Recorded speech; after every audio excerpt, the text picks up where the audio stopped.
Bigfoot hates attention, sure, that's what every witness swears. Yet somehow he keeps photobombing drunk men wandering out of cabins unprepared.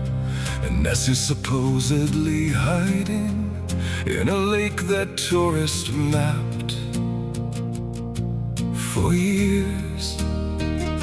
You're telling me a prehistoric monster lost repeatedly to souvenir piers. Then there's the Jersey Devil flying, half goat, half bat, all rage and spite. But somehow nobody's got a clear shot, despite everybody owning phones at night.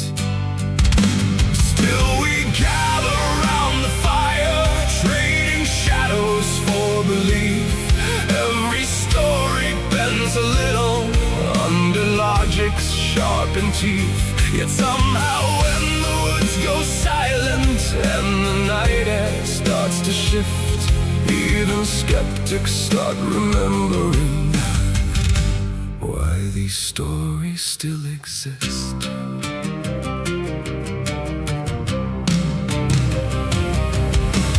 Werewolves only change on full moons, that's convenient mythology. The moon's always full somewhere technically, depends on your geography. Vampires bust in sunlight allegedly, yet survive reflected moonlit beams, which is just sunlight bouncing backward, dressed in gothic marketing. The Flying Dutchman sails forever through impossible storms at sea, yet somehow still finds enough sailors to maintain brand visibility. And crop circles need advanced aliens for abstract weed geometry. If beams cross the stars to reach us, that's their big first mystery.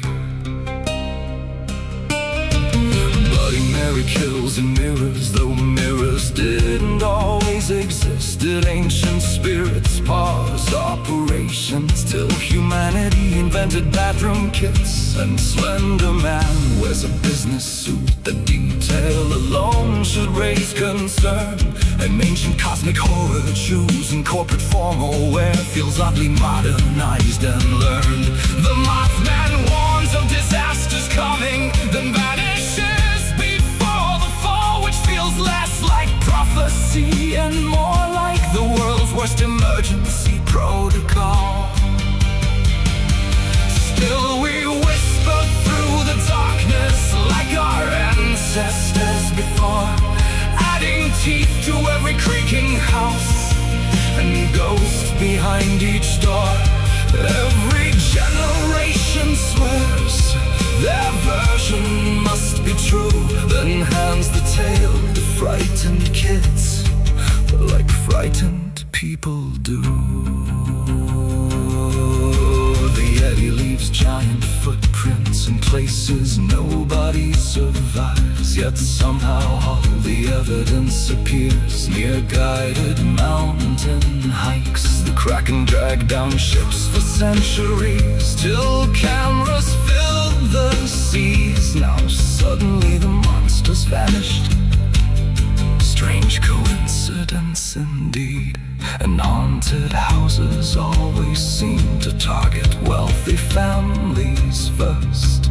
Ghosts apparently understand prime real estate and property worth.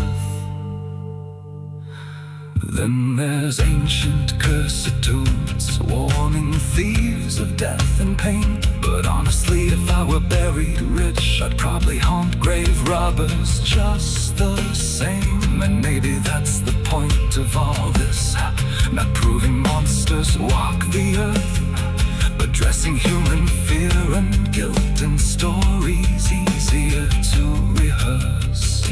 Because deep down every legend starts exactly the same way.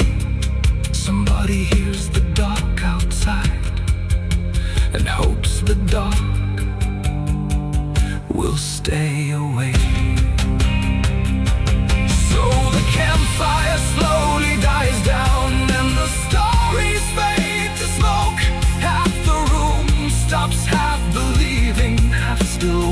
shifts through the oak. 'Cause logic wins in daylight hours, but nighttime makes its own rules, and no one really wants to test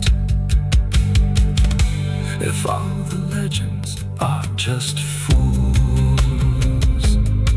Besides, if none of them are real,